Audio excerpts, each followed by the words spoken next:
Jerome Estrada is looking for work. He has been jumping from one construction job to another every 3 months.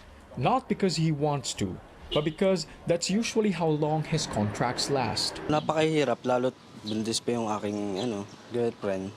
So talagang maghahanap po kami talaga ng trabaho.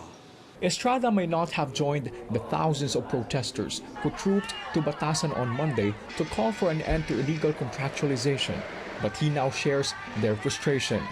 President Duterte failed to mention anything about the pending Security of Tenure Bill during his SONA, a clear sign of his disregard for workers' welfare, according to labor group Sentro ng Nagkakaisa at Progresibong Manggagawa. This is a complete betrayal. This is a historic betrayal para sa mga manggagawa. Kahit naman pirma niya, wala namang effect yan. Wala nang effect, ayaw mo pang pirmahan. Mabuti pa, i-reject na lang yung bill na yan.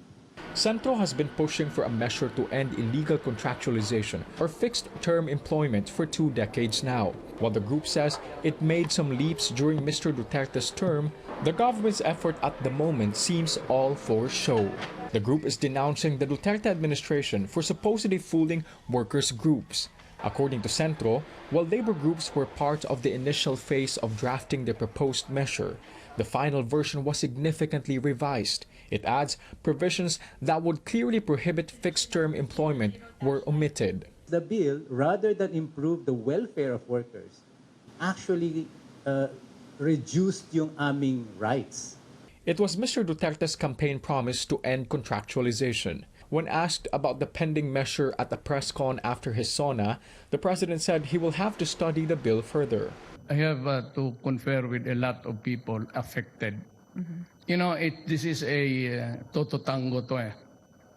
So it would affect the employers, and of course it would also greatly favor the workers. The president has until the end of the week to decide on the bill, or else it will lapse into law. Whether the pending measure will be approved or not, the group vows to push for another bill which preserves the original provisions crafted with the help of workers. A version that, according to them, will prohibit contractualization in its truest sense.